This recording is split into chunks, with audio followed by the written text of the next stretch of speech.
오늘 우리에게 주시는 하나님의 말씀 사도행전 16장 6절에서 15절까지 말씀입니다.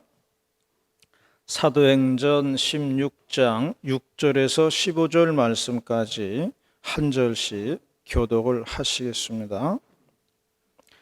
성령이 아시아에서 말씀을 전하지 못하게 하시거늘 그들이 부르기아와 갈라디아 땅으로 다녀가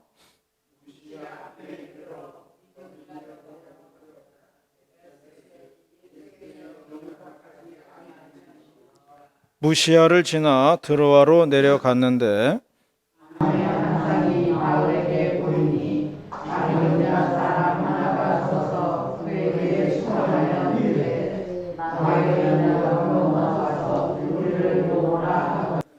바울이 그 환상을 보았을 때 우리가 곧 마게도냐로 떠나기를 힘쓰니 이는 하나님이 저 사람들에게 복음을 전하라고 우리를 부르신 줄로 인정함이로라.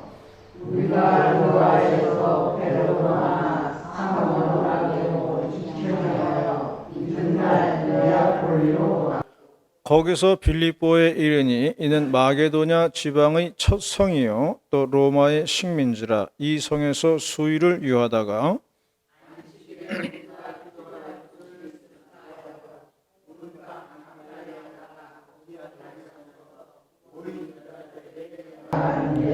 두아디라시아에 있는 자색 옷감 장사로서 하나님을 섬기는 루디아라 하는 한 여자가 말을 듣고 있을 때 주께서 그 마음을 열어 바울의 말을 따르게 하신지라.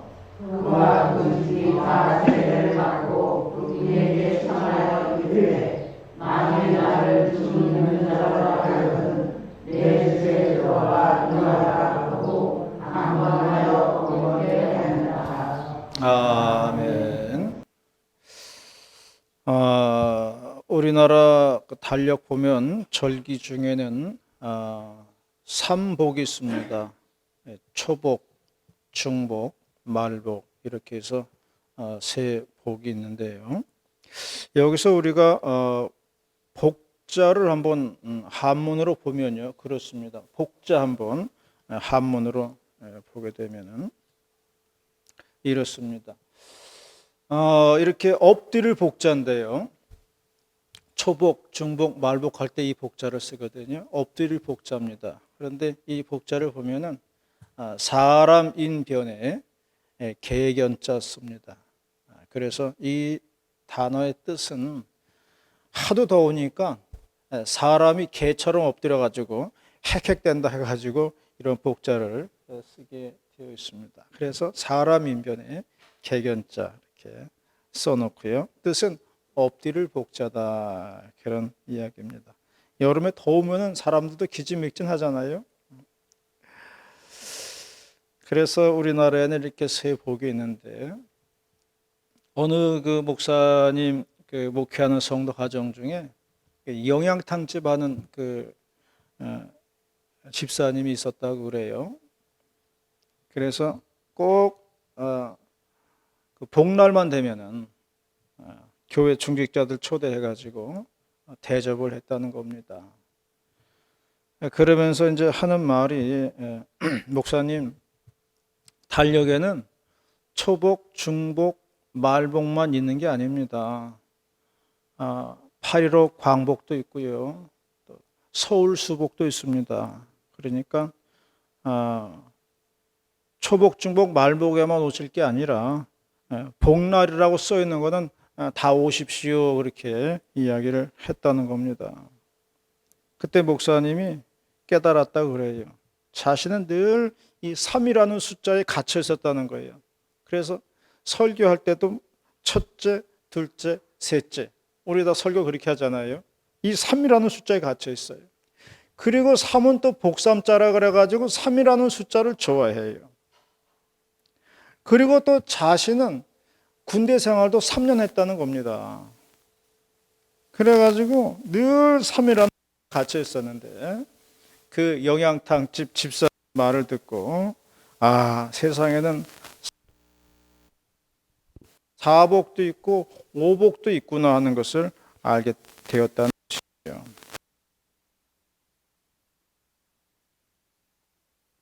뛰어넘을 필요가 있겠다는 것입니다. 그리고 하나님께서는 이러한 우리들의 고정관념을 뛰어넘으셔가지고 일을 하신다는 것을 말씀해 주고 있는 것입니다.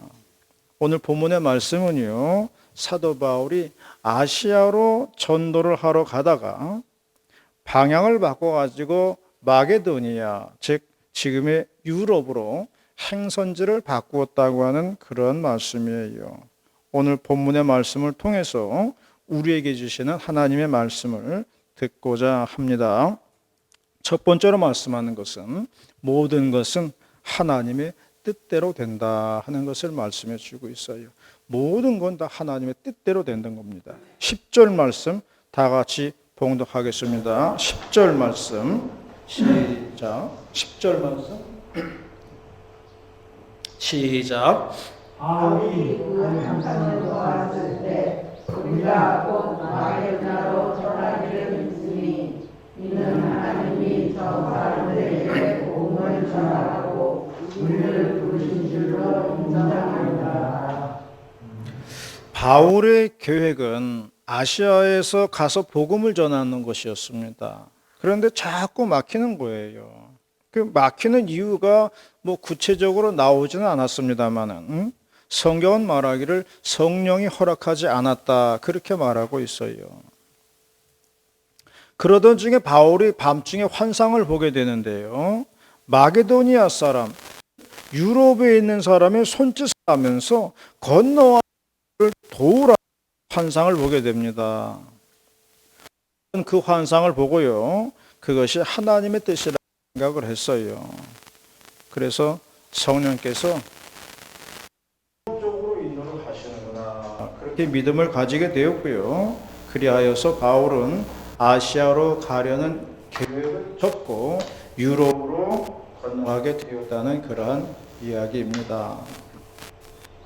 지금은 동티모르에서 선교하시는 선교사님인데요. 얘기를 들어보니까 자신은 원래는 일본에 가서 선교를 할 계획이 있었다고 그래요. 그래서 신학교 다닐 때도 일본 선교를 조직을 하고 또 일본을 위해서 기도하고 준비하고 했다는 거죠. 그런데 어느 날 동티모르에서 오신 그 선교사님을 만나게 되었다는 것이에요. 그러면서 들은 말이 동티모르에 너무 선교사가 없더라 그런 얘기를 하셨다는 거예요. 이때 순간적으로 바울이 환상 가운데 본 건너와서 우리를 도우라 하는 그런 환상이 떠오르게 되었다는 거지요. 그러면서 이것이 하나님의 부르심이라고 믿게 되었다는 것입니다. 그래서 방향을 돌려가지고 일본 가려고 그랬는데 방향을 바꿔가지고 동티모르에 들어가게 되었다. 그런 얘기를 하였어요. 우리는 동티모르가 어디 있는지 잘 모릅니다. 그래서 저도 찾아보니까 인도네시아 옆에 작은 섬 하나 있어요. 거기가 동티모르입니다. 그래서 지금 그곳에서 선교를 열심히 하고 있다는 이야기를 들었습니다. 이렇게 인생이라고 하는 것은 자기 뜻대로 되어지는 게 아니에요. 자기 뜻대로가 아니라 하나님의 뜻대로 된다는 것을 믿으시기 바랍니다. 모든 게 내 뜻대로 되는 것은 없어요. 모든 것이 다 하나님의 뜻대로 되는 것이고요. 하나님의 뜻대로 다 움직여 나간다는 것입니다. 저는 그 수청산을 생각해 봅니다. 수청산은 그 탐진 최씨 선산이에요. 거기에는 많은 분들이 묻혀 있습니다. 그런데 자기 뜻대로 자기가 원해서 묻혀 있는 분들은 한 분도 없어요. 자기 의지와는 상관없이 다 가서 누워 있는 거예요.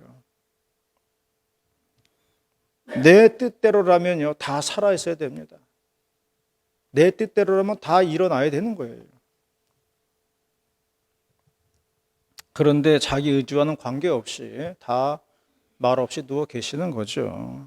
그러므로 모든 것이 다 하나님의 뜻대로 된다는 것을 잊지 마시기를 바랍니다. 지금은 뭐 대통령 됐습니다마는 윤석열 대통령이 2, 3년 전에 검찰총장에 임명되었을 때 그분이 지금 대통령이 될 거라고 생각한 사람은 아무도 없었어요. 아마 그때 알았다라면 그건 참 대단한 사람이에요. 아무도 지금의 이걸 예상한 사람은 없습니다. 그러므로 역사의 거대한 물줄기는 하나님의 뜻대로 움직인다는 것을 우리가 생각을 해야 됩니다. 요나 선지자는 니느웨에 가가지고 하나님의 말씀을 전하라는 분부를 받았어요. 그런데 요나 선지자는 그걸 거부했어요. 그래서 반대 방향으로 가는 배를 탔습니다. 그러자 풍랑이 일기 시작했어요. 배가 뒤집힐 정도가 되었습니다.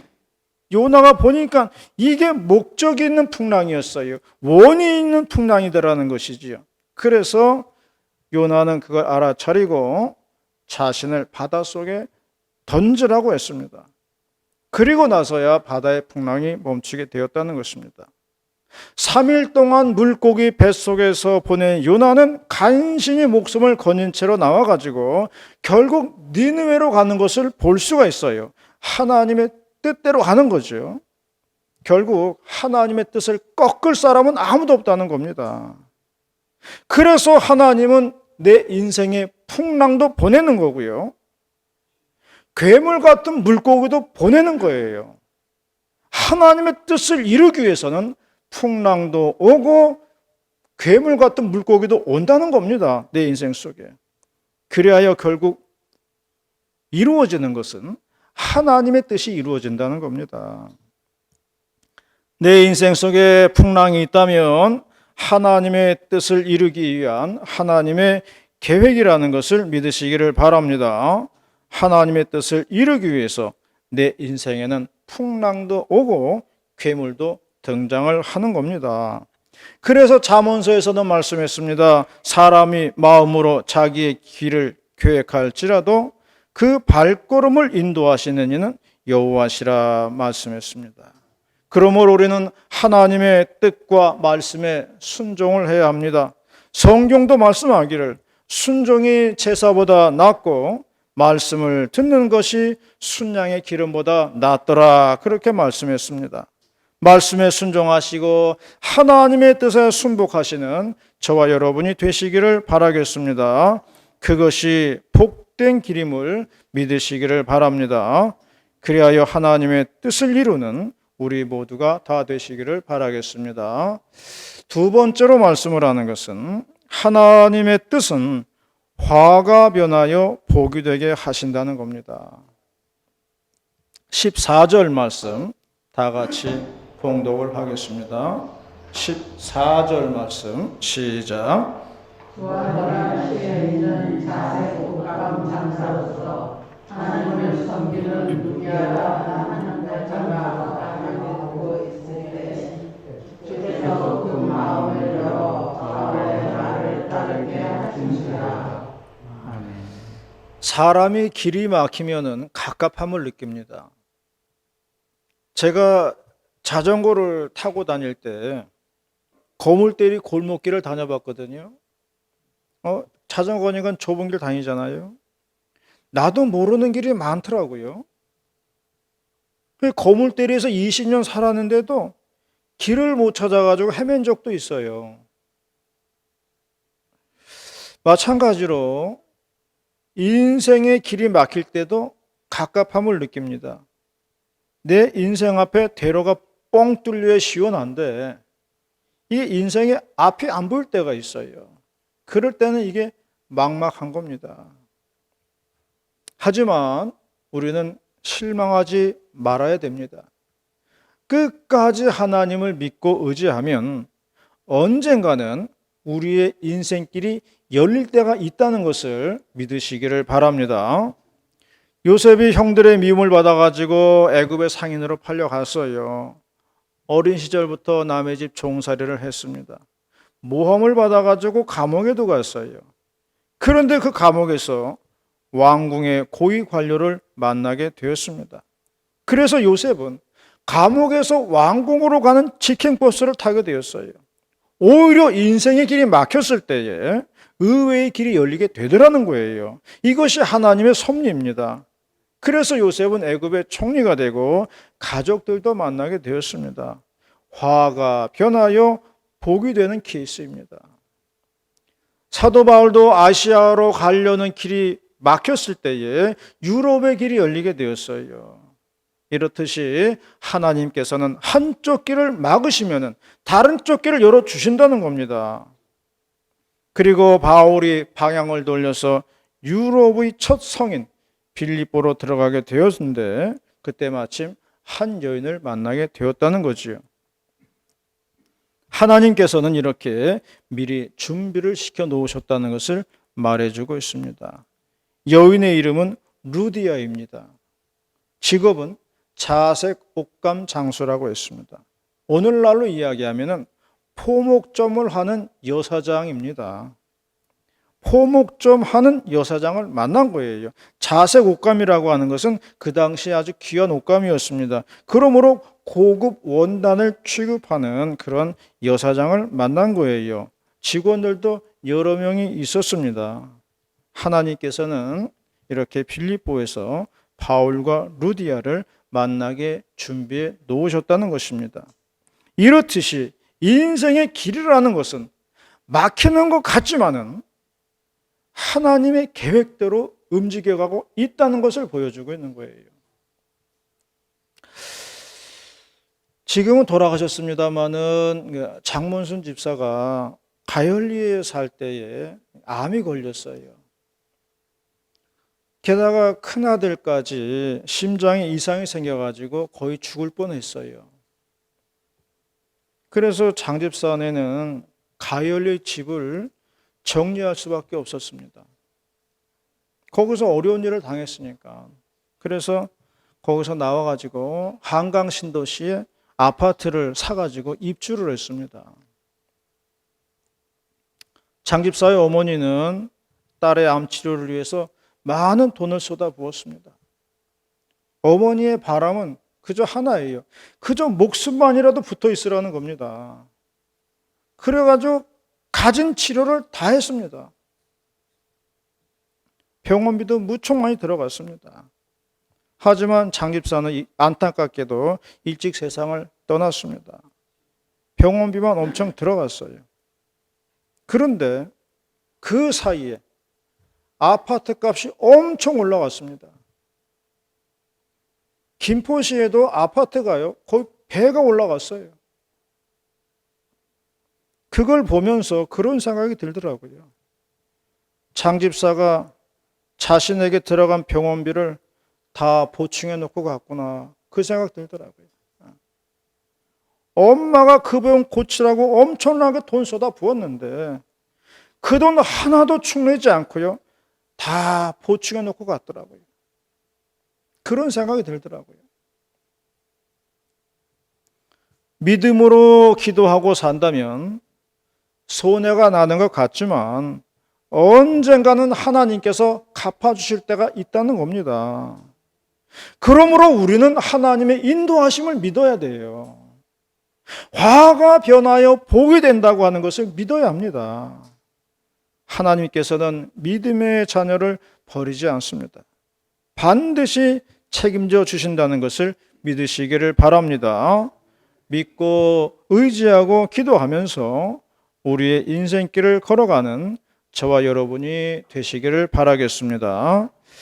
마지막으로 말씀하는 것은 하나님의 관심사는 구원에 있다는 것입니다. 하나님의 목적은 구원에 있는 거예요. 15절 말씀 다 같이 봉독하겠습니다. 15절 말씀 시작.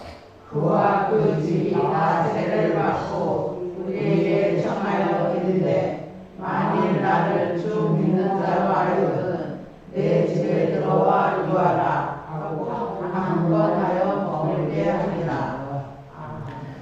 바울이 빌립보로 넘어왔을 때 루디아라는 여인이 있었다고 했습니다. 그리고 이 루디아가 바울의 전도로 예수를 믿고 집안 사람들이 다 세례를 받았다고 그랬어요. 그리고 예수를 믿게 되었다고 말씀하고 있습니다. 결국 빌립보 행은 루디아 가족을 위한 것이었어요. 하나님의 관심은 루디아 가족의 구원에 있었다는 겁니다. 루디아는 자주 옷감 장사라고 했습니다. 옛날에는 대가족 제도였기 때문에 가족들도 많이 살았고요. 거기 딸린 또 직원들도 많이 있었어요. 그래서 집안의 어른이 어느 한 종교를 선택하면은 다 따라가게 되어 있는 겁니다. 그래서 루디아 사장님이 예수를 영접하니까 직원들도 다 예수 믿게 된 거고요. 가족도 다 거기 따라가게 되었다고 하는 그러한 말씀이에요. 하나님께서는 영혼 구원의 목적이 있다는 것을 보여주고 있는 겁니다. 동네에 사시는 그 혜진 엄마가 몇 달 동안 안 보이더라고요. 늘 자주 봤었는데 몇 달 동안 눈에 안 보였어요. 그래서 어디 아프신가 그렇게 생각하고 있었거든요.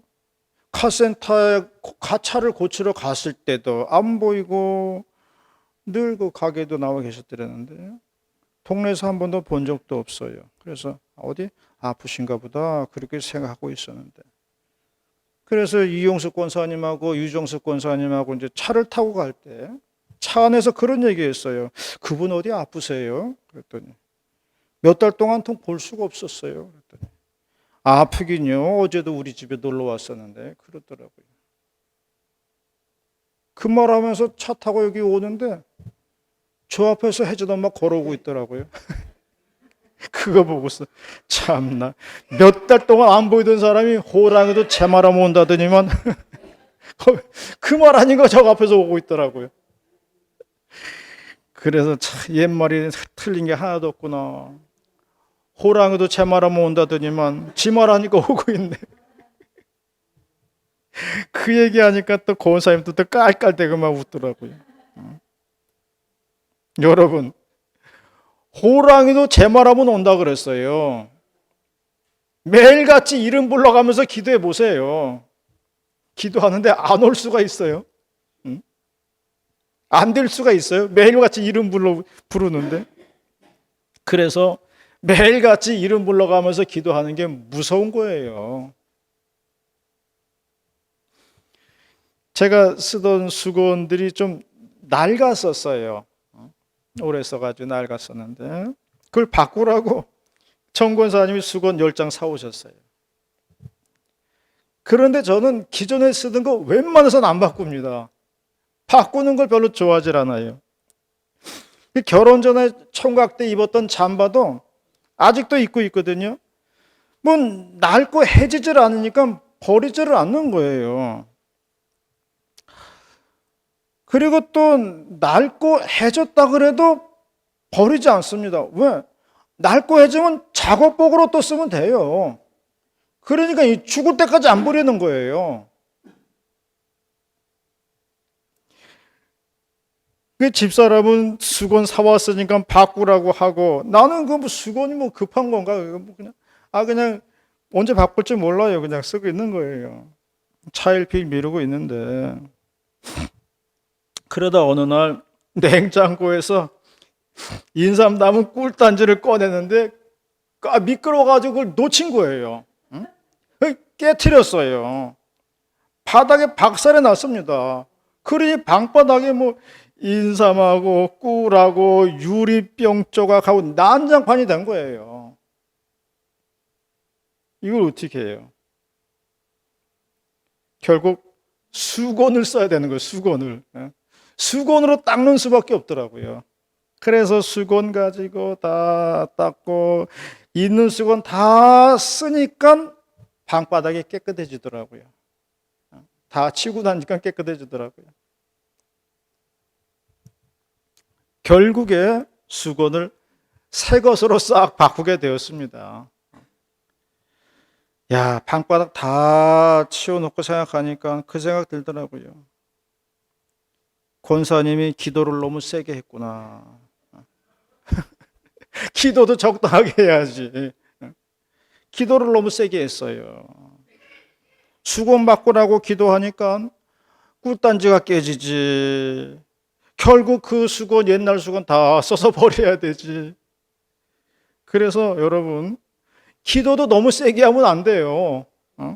기도도 살살 하시기를 바랍니다. 우리가 하는 늘 중보기도요, 축복기도, 이게 보통 일이 아닙니다. 하나님이 이 기도를 들으시는 거예요. 그리고 그 기도는 이루어지는 겁니다. 단지 이루어지는 그 날과 그 시를 우리가 모르는 것뿐이에요. 하나님은 우리 영혼의 구원에 관심이 있으시다는 거예요. 하루에 잠깐이라도 하는 그 기도를 무시하면 안 됩니다. 그게 쌓이고 쌓이면 태산이 되는 겁니다. 그리고 그것이 때가 되면은 역사와 기적을 일으키는 겁니다. 하나님께서는 한 가족의 구원을 위하여 바울의 방향도 유턴을 시켰어요. 하나님은 우리의 한 가족 한 사람에게 관심과 사랑이 있다는 것을 알아야 됩니다. 하나님 나 한 사람에게 관심과 사랑이 있어요. 그러므로 우리는 계속 기도하면서 축복하며 살아야 한다는 것입니다. 그러면 언젠가는 하나님의 뜻이 이루어질 때가 올 것이라는 것입니다. 이러한 믿음의 생활, 이러한 신앙생활 하시는 저와 여러분이 다 되시기를 바라겠습니다. 기도하시겠습니다. 하나님 아버지, 오늘도 감사와 찬송을 올려드립니다. 거룩한 날 6월 둘째 주일 모이게 하시고 하나님 말씀으로 은혜 받게 하시오니 감사를 드리옵나이다. 가슴 신비에 새겨지는 말씀 되게 하여 주시고 잊혀지지 아니하는 그러한 말씀 될 수 있도록 도와주시옵소서. 온전히 말씀이 힘이 되고 생명되게 하셔서 낙심한 영혼 그리고 슬픔에 있는 영혼들 다 힘과 용기를 얻는 복된 말씀 되게 하여 주시옵소서. 예수님의 이름으로 기도드리옵나이다. 아멘.